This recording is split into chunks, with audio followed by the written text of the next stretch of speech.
Hey everyone, it is Friday, and for those of you who are in the know, you know what that means. Classic tabletop RPG time, go!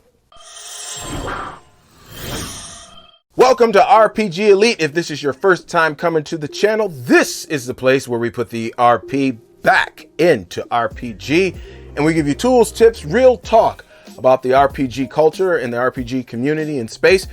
But we also give you tutorials, and that is basically what we're going to do today as we get back into Gamma World 2nd Edition. But before we do that, I want to turn your attention over to the community tab where we had our classic tabletop RPG image of the week.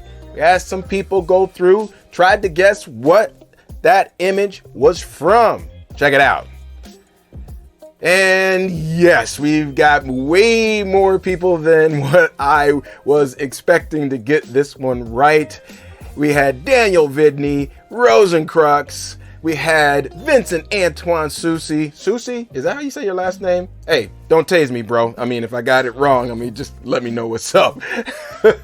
And Ninth Octopus. You guys all got it right. It is from the 1999 release from White Wolf Game Studios, Aberrant.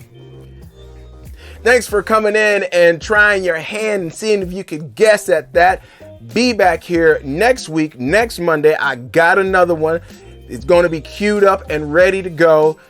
And I think I'm going to have to be a little bit more selective. I mean, you guys, the Kung Fu is coming back. You guys trying to do a little something. So I am definitely pulling out. I'm not pulling out all the stops. I got a trick here or there.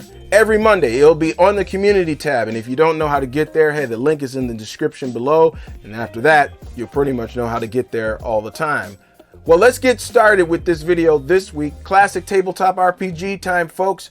It is Gamma World 2nd Edition, Part 2 of our mini series within a series, Robots.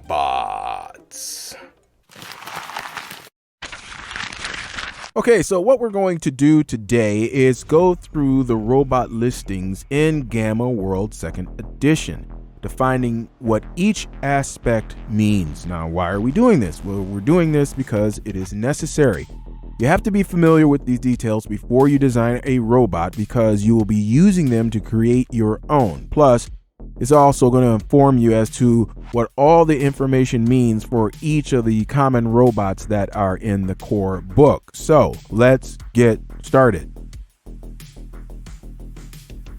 Type is the name of the robot, or not really the name of the robot, but more of a short description of the robot's function. So you can see this here as we're looking at this sheet. You have Death Machine. Something tells me you just don't want to run into one of those. You have Ecology Bot for the wilderness. You have a Defense Borg, and so on. So it's really a general description of what the function of the robot is. If you are unfamiliar with what status and rank are, then go to my video on the subject, and here is a thumbnail of that video. And there I tackle those things in depth. Now here, next to status will be one of two things. Either going to be a whole number, it's usually in the thousands, though some can be in the hundreds, if you want them to be, depending on the size of the robot and what it does. Or it's going to be a reference to a number of ranks. Now, the more powerful of the two is a number of ranks, which should, at a glance, let you know that the bot is powerful, valuable, or both. Number is the amount of robots encountered as the PCs explore ruins, the wilds, forest, abandoned installations, working installations, the whole nine. It's normally expressed as a number of dice that you need to roll to determine how many of these robots will be encountered. So if you take a look at the one that we have here, you'll see an Ecology Bot Wilderness is 1d4. A Defense Borg is 1d4 minus 2. Okay, so that's the one that I want to go over real quick. So if you have one is 1d4 and it's minus something, and it takes the number under 1, it's automatically considered 1. I mean, obviously, you have to have at least 1. Armor is the robot's armor class. That's familiar for anybody who's playing any kind of tabletop RPG. And remember, in Gamma World 2nd Edition, lower is better. Hit dice are the number of dice you need to roll to determine the amount of health or the durability that the robot has. Now, if multiple robots are encountered, you can roll for each of them separately using this, or once as representative for the entire group if you've got 10 of them or even 8 of them. You don't want to roll for each individual one. The control rating is a letter. And this letter designates how to gain control over a robot. Each letter represents the particular conditions which need to be met before a PC or NPC can control it. And each one of these require some kind of stage ID except for 1. Let's go over these real quick. A will be present stage 1 ID, and then you give it verbal commands. So B is stage 2, C is stage 3, D is stage 4, and E is stage 5. So the first 5, A, B, C, and D, and E, all require going up a notch for your stage ID and then giving a verbal command after you have shown the proper ID. Now, F means that you present stage 2 ID or higher, and then you use some kind of electronic interface, like a computer console or tablet or other comm device to give the command. And then the last and the highest security is G. And here you only use a single designated control unit to give the commands. Now, this is normally a CI or a think tank. Now, if you're not familiar with what a CI or think tank is, watch part 1 of this series.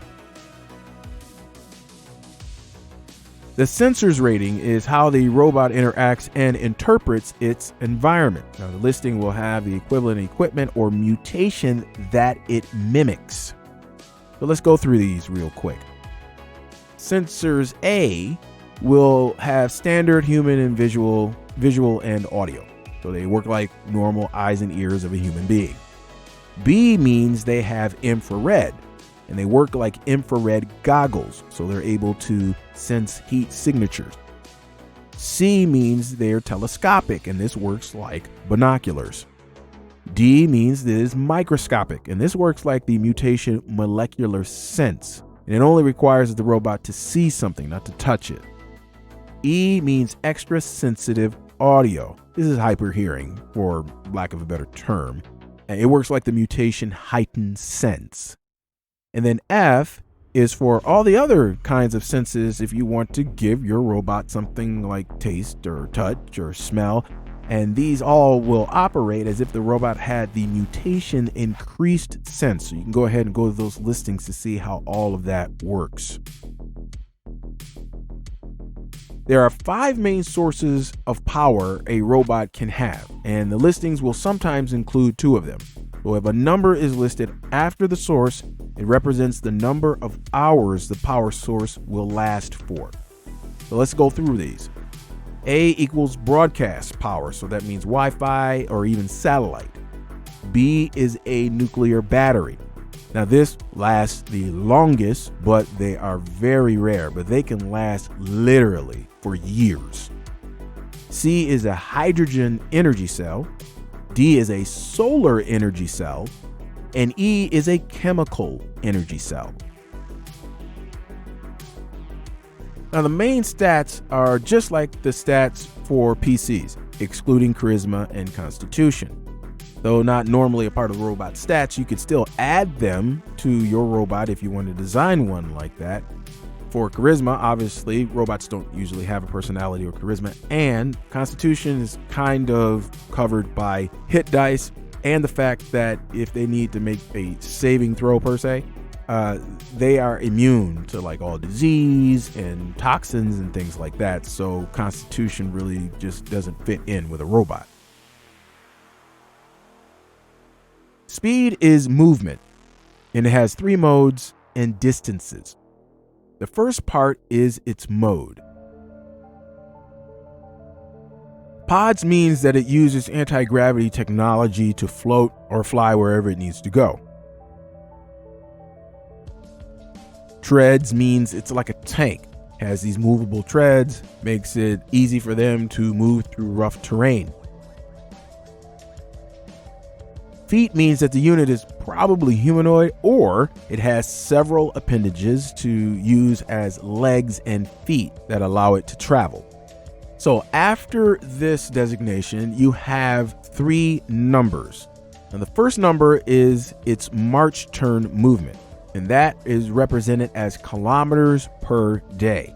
The second is its search turn movement, and that's represented as meters. And the last is the action turn movement, which is also represented as meters. And after that, you have the description, and that just gives the details that are not listed in what we just went through. So when it comes to robot design in 2nd edition Gamma World, it's just like 1st edition. All of the robot's aspects are arbitrary, based on choice only. However, there are a few things to keep in mind. The game comes with common robots you can use or tweak to your desire to save on time. We've been going through and you've been seeing these right in front of you right now. And they can also be used as templates when designing your own. And that will do it, folks, for Gamma World 2nd edition and robots. And if you like the video, you know what you got to do. You got to give a brother some YouTube algorithm love by just hit that little like button. Just hit it, please. And also, if you really like everything that we're doing here on the channel, then go ahead, hit that subscribe button and hit the notification bell as well. You'll get all the videos. I come out every Tuesday and Friday, and sometimes I might throw a video in there, a little extra video here and there. That's going to be it for me. I've got another video that I'm going to be working on. That's for next week. We're going to get back into Dungeon Alchemist with the new expansion that they came out with, or I should say their new update. Well, I guess it would be an expansion. It is an expansion. Over 400 new assets. I think that's an expansion. So be here next week on Tuesday, God willing. And you know, if you've got some, I've got me a game this weekend. What? And if you've got yourself a game this weekend, well, happy gaming. And until the next time when we get back together again, you know a brother has got to catch you on the flip. Peace and hair grease.